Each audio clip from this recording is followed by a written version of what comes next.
Jadi memang kami pun ya tidak bisa lepas dari dukungan Bapak Ibu ya untuk mengenalkan Nagaya. Bapak Ibu ingat, Bapak Ibu bukan menjual Nagaya, tapi Bapak Ibu memperkenalkan Nagaya kepada teman-temannya. Ya, banyak yang bilang begini, Pak, saya tuh nggak ngerti blockchain, ya, saya itu nggak ngerti kripto, ya. Terus saya mau cerita apa, Pak? Ya, Bapak Ibu nggak usah takut, ya. Itu manusia yang orang yang sudah berhasil mengirimkan roket ke bulan dan balik lagi, bikin mobil bagus banget, ya itu aja masih belum ngerti apa itu blockchain, apa itu Bitcoin, ya, atau dia pura-pura nggak ngerti ya Pak Dani ya. Ya. Susah dibedakan Pak ya. Iya, itu sulit dibedakan memang ya. Oh ya, satu ya Bapak Ibu, sebenarnya ya ini sedikit bocoran ya, sebenarnya Bitcoin itu dibuat bukan untuk menggantikan bukan sebagai alat pembayaran, ya. Bitcoin itu sebenarnya adalah sebagai alat tukar, barter. Ya, makanya tulisannya Electronic Cash Peer-to-Peer System. Jadi, kalau alat pembayaran, ya itu kan bisa masuk ke bank dan lain-lain. Bitcoin itu sebenarnya bukan itu. Dia lebih kepada individu ke individu. Konsep berarti awalnya. Itu niat awalnya ya Pak ya? Benar-benar ya. Oke. Betul. Jadi ini ya sistem barter yang dipercaya antara orang ke orang.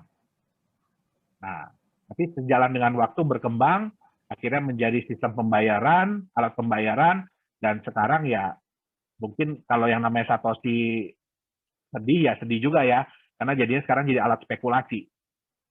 Oke, nah, jadi saya sampai mana ya? Oh, ya. Ya, jadi Bapak Ibu nggak usah takut.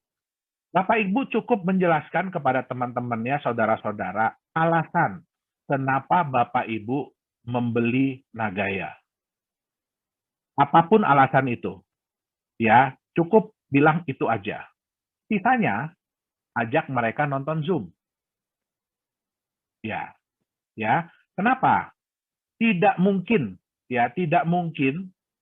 orang-orang itu bisa mengerti, memahami konsep Nagaya ini hanya dalam waktu singkat. Ya, tidak mungkin. Pak Dani aja, ya itu sama saya duduk mungkin 2 bulan lebih. Iya Pak. Lebih ya. Pak? Iya. Lebih. Tiap hari ngomonginnya Nagaya, ngomongin satu persatu. Nah, jadi tidak mungkin bisa. Ya, kami pun tidak berharap Bapak Ibu mengerti ya 100% tentang Nagaya ini. Ya, memang saya lihat ada beberapa yang sudah paham konsep Nagaya ini, ya sudah mengerti, sudah ngelotok, ya kan. Tapi ya kita nggak bisa menyamaratakan, ya. Nah makanya ya manfaatkanlah Zoom ini. Ya, Zoom ini juga dibuat ya supaya Bapak Ibu dipermudah. Jadi kalau ada teman-temannya yang ini ya oke, yuk kita nonton Zoom-nya yuk. Ya, Pak Dani yang cerita. Oke, Pak Dani yang menjelaskan. Ya, jadi Bapak Ibu cara yang paling mudah juga apa? Nggak perlu buka toko Bapak Ibu. Ya, nggak perlu buka Nagaya Center. Ya, nggak perlu modal ruko, nggak perlu modal apa-apa. Modalnya cuma 1 M. 1 mulut. Ya, mungkin sekarang juga udah nggak pakai mulut ya, sekarang pakainya jempol. Ya, kebanyakan. Nah, apa yang dimanfaatkan? Manfaatkan semua channel yang ada. Ya. Siapa yang nggak punya Facebook, boleh angkat tangan, nanti Pak Dani bisa bikinin Facebook-nya. Coba ya. Mungkin boleh di-share nih, teman-teman siapa di sini yang nggak punya Facebook? Siapa yang nggak punya Facebook? Punya semua, Pak. Sejauh ini sih ya? punya. Saya nah, Pak punya. Oke. Siapa punya yang semua. Di Facebooknya nggak ada teman? Nanti saya kasih 10 Nagaya. Ayo, ada di sini yang Facebooknya nggak punya teman? Saya jadi teman pertama deh kalau gitu, nggak apa-apa. Ada yang nggak punya teman di Facebook walaupun cuma 1? Ada Pak, ada semua Pak. Ada semua ya? Iya, ada semua Pak. Yang lebih parah lagi, siapa yang di handphonenya nggak punya nomor kontak? Ada di sini? Jadi handphonenya blank, nggak ada nomor siapapun, 1 orang pun nggak ada. Ada nggak? Nanti saya kasih 10 Nagaya juga. Ya kalau begitu ngapain punya HP sih ya Pak ya? Nah, jadi manfaatkan semua sarana yang ada ya, apalagi Instagram, sekarang udah ada TikTok, udah ada apa gitu ya. Tapi ingat Bapak Ibu ya, Bapak Ibu hanya menjelaskan kepada mereka alasan kenapa Bapak Ibu membeli Nagaya. Ya, karena itulah yang sebenarnya orang-orang mau dengar. Bukan konsep Nagaya yang aduh jelimet nanti ini begini, nanti emasnya diginiin, nanti dipakai di mall Korea ini. Sisanya kalau mereka memang tertarik, silahkan ikut di Zoom meeting kami.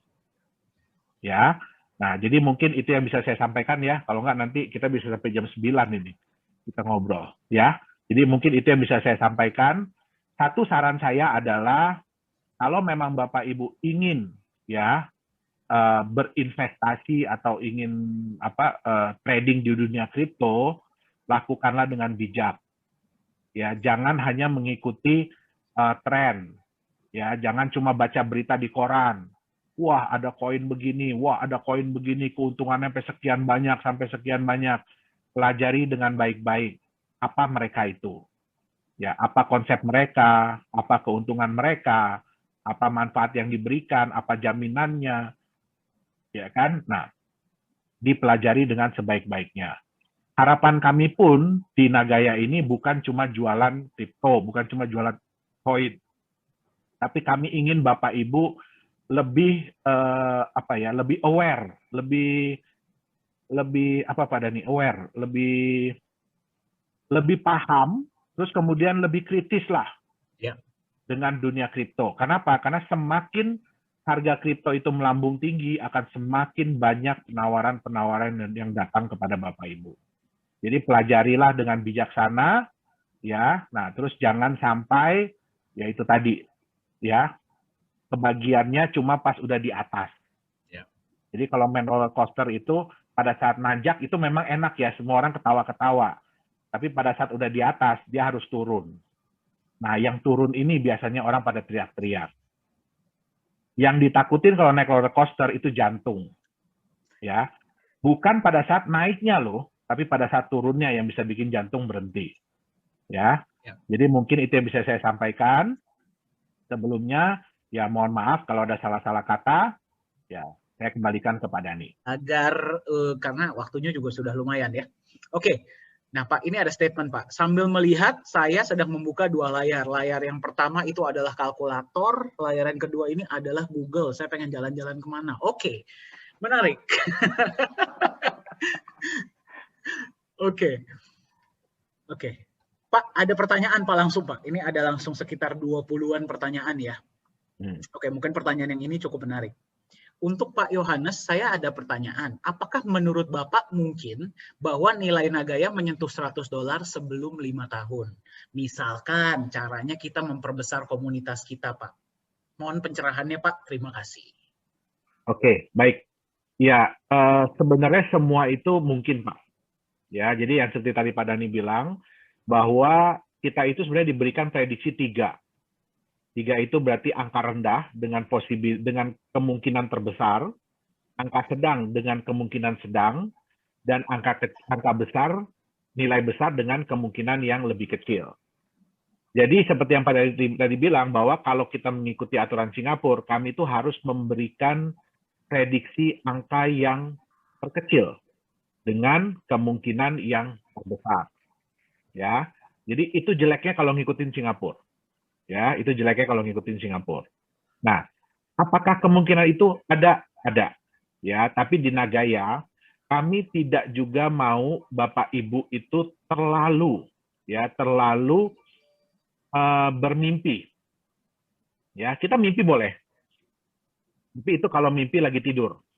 Ya, di Nagaya kami ingin bisa mewujudkan mimpi itu.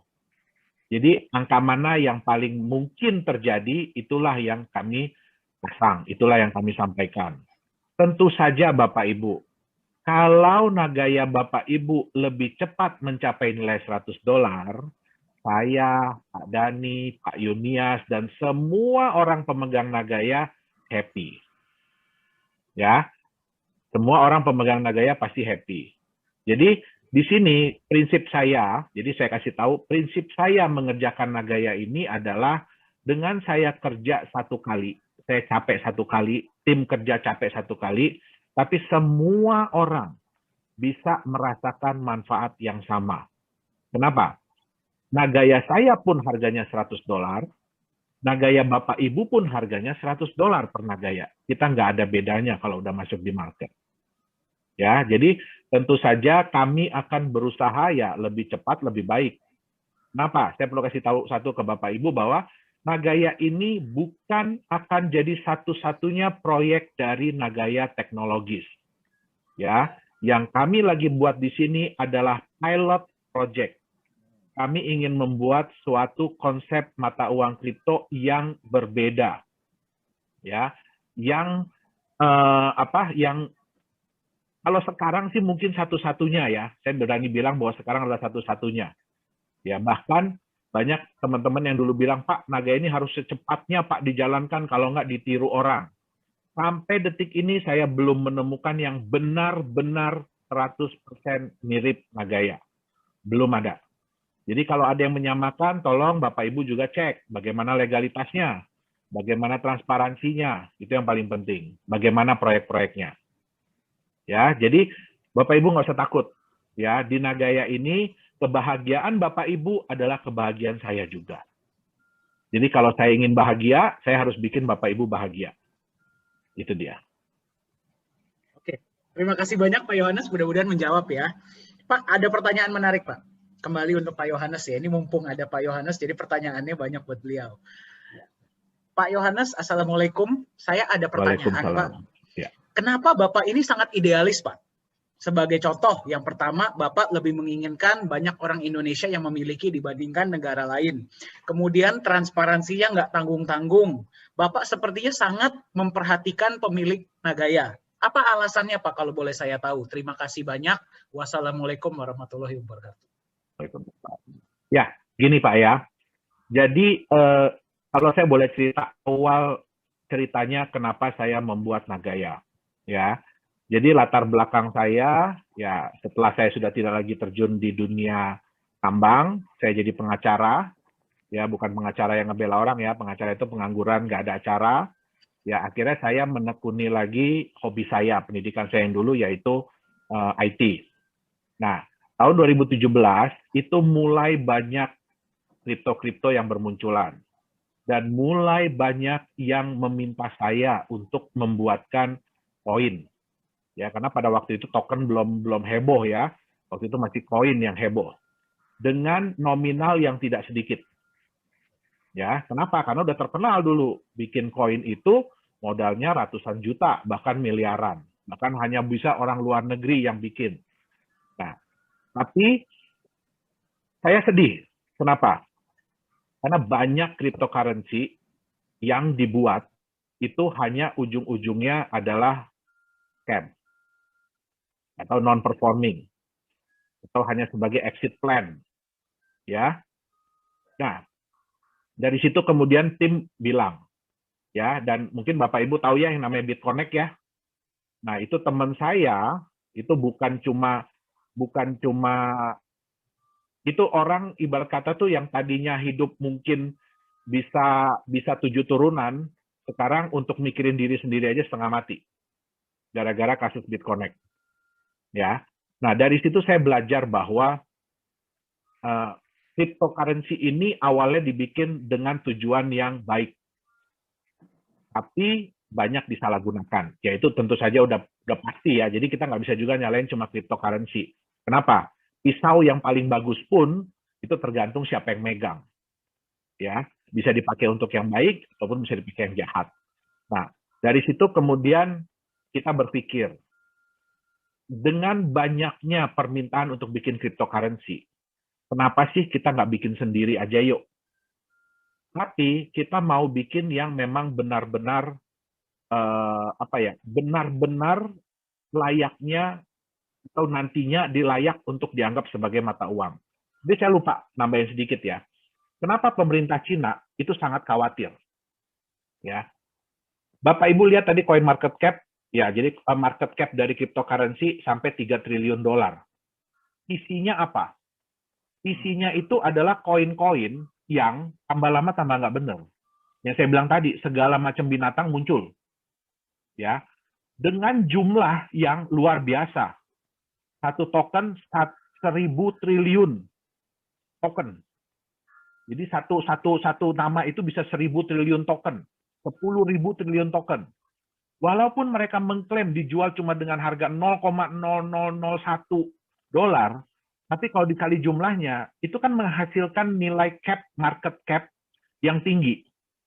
Jadi oleh pemerintah Cina, ini apaan? Ini udah nggak sehat. Ya, dengan banyaknya yang bermunculan seperti itu, ya ibarat kata satu muncul pakai nama binatang, yang lain ngikutin. Ya, sampai banyak klaim-klaim yang salah. Contoh, ada yang bilang, oh, kalau token itu sudah ada di Binance Smart Chain, artinya token itu terbukti. Ya, Bapak Ibu jangan salah. Kemarin dari Indonesia ada orang iseng bikin namanya babi ngepet token. Sorry ya, saya sebut itu. Babi ngepet token. Dan jelas-jelas dia bilang, ini token bercandaan. Gitu loh. Dan dibuatnya di Binance Smart Chain. Tapi di-approve sama BSC ya Pak ya? Di-approve sama Binance Smart Chain itu ya? Iya. Jadi itu bukan jadi suatu jaminan. Nah, di sini yang kita selalu tekankan. Kenapa Nagaya itu susah-susah sih Pak ngurus di SFE? Kenapa susah-susah ngurus di akses? Ya kan? Supaya apa? Kita itu ingin memberikan edukasi juga kepada teman-teman semua, kepada Bapak Ibu, bahwa yang namanya verifikator, ya itu bukan coin market cap, itu bukan exchanger, gitu loh. Itu bukan chain yang digunakan. Jadi kalau dia udah pakai Ethereum atau dia udah pakai apa Binance, itu bukan berarti dia memang proven, memang terbukti, bukan. Gitu loh. Nah, yang bisa membuktikan itu adalah asosiasi. Kenapa? Kalau Bapak Ibu bukan dokter, tidak punya sertifikat dokter, tidak punya ijazah dokter, apakah bisa masuk di IDI, Ikatan Dokter Indonesia? Nah, itu dia. Ya, jadi kami di sini ingin mengajarkan juga, ingin mengedukasi juga. Siapa sih lembaga-lembaga atau asosiasi-asosiasi itu yang memang punya kewenangan untuk memverifikasi. Itu dia tadi. Ya. Nah, terus boleh satu lagi pertanyaan Pak Dhani sebelum saya ada sedikit yang saya mau sampaikan juga. Oke, ini ada pertanyaan yang menurut saya sangat menarik. Bapak Ibu, yang pertanyaannya belum terjawab hari ini, nanti seperti biasa saya akan kirimkan kontak saya ya. Nanti boleh kontak, tapi saya nggak akan melayani pendaftaran. Silahkan daftar ke orang yang memberikan Anda informasi. Pak, ini pertanyaan yang menurut saya menjawab pertanyaan mewakili pertanyaan banyak orang, Pak. Iya. Menurut Pak Yohanes, apa pesan yang dapat Bapak berikan kepada mereka yang meragukan masa depan Nagaya ini seperti apa? Karena kita mengetahui ada sangat banyak koin-koin yang ujung-ujungnya tidak bisa masuk exchanger, ataupun kalau sudah masuk, hilang nilainya karena developer sudah tidak bertanggung jawab lagi. Menurut Bapak, di mana menurut Bapak masa depan Nagaya ke depannya? Silakan Pak. Oke, ya baik, makasih Pak Dhani. Ya, jadi satu hal ya Bapak Ibu ya yang perlu saya sampaikan. Kenapa saya itu awalnya itu berkeinginan keras supaya koin Nagaya ini dimiliki oleh orang-orang Indonesia. Saya orang Indonesia. Ya. Konsep Nagaya ini lahir murni dari otak-otak orang Indonesia. Ya, jadi bukan orang luar. Ya. Tetapi satu hal yang saya sadari, ya, kita masih kurang infrastruktur, kita masih kurang fasilitas yang bisa digunakan. Tetapi yang saya mau, semua proyek Nagaya itu saya akan usahakan supaya ada di Indonesia. Ya, kenapa? Karena ya untuk menambah juga lapangan pekerjaan, ya kan? Nah, tetapi ada satu kesedihan kita.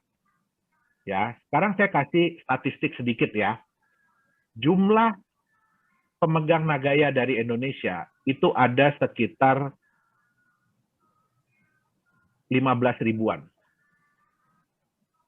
Dengan jumlah Nagaya yang terjual di Indonesia itu sekitar 1,4 juta Nagaya. Ya.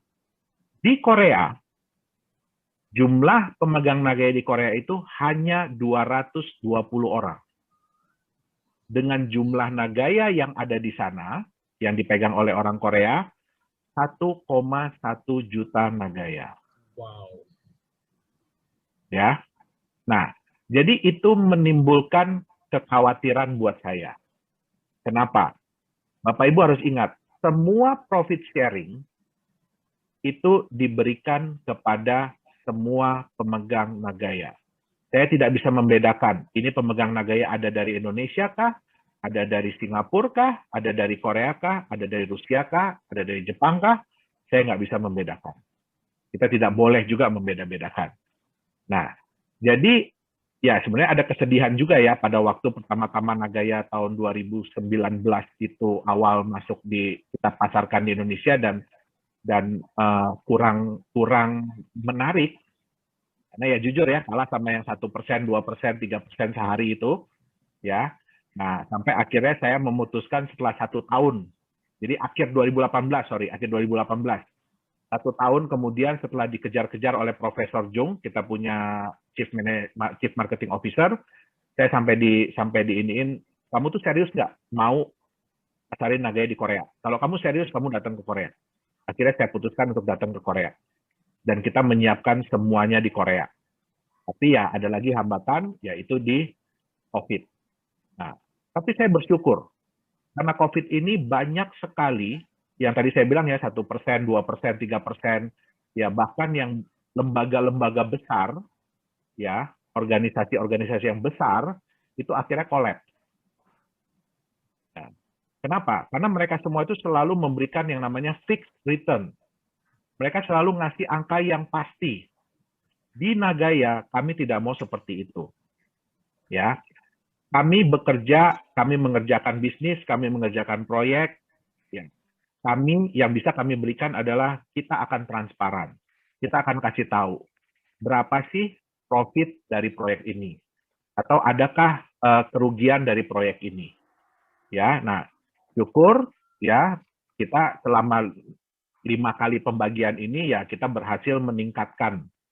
Ya, tapi ya Bapak Ibu harus diingat bahwa Nagaya ini kami tidak akan pernah ya bermain di dunia trading saham kah, trading kripto kah, trading forex, tidak. Kenapa? Karena ya itu resikonya pun tinggi, ya. Dan kami ingin lebih memilih untuk bermain di bisnis real. Ya, apakah cuma di tambang? Tidak. Ya, target Nagaya dari awal adalah setiap tahun kami ingin menambah 1 proyek baru.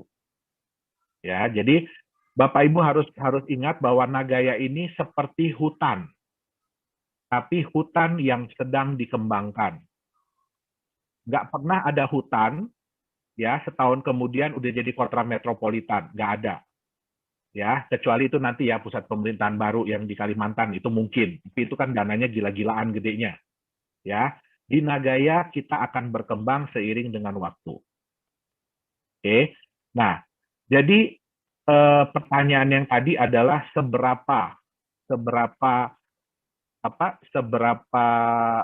yakinkah saya dengan Nagaya? Saya sangat yakin. Ya, kenapa? Karena sekarang ini Nagaya adalah satu-satunya perusahaan yang saya jalankan. Ya, perusahaan lain udah saya lepas semua. Nagaya ini adalah satu-satunya. Jadi tadi Pak Dhani bilang, Nagaya ini adalah anak saya. Ya, nah, jadi pasti akan saya kembangkan. Ayo, bukan saya aja ya, mari kita kembangkan Nagaya bersama-sama.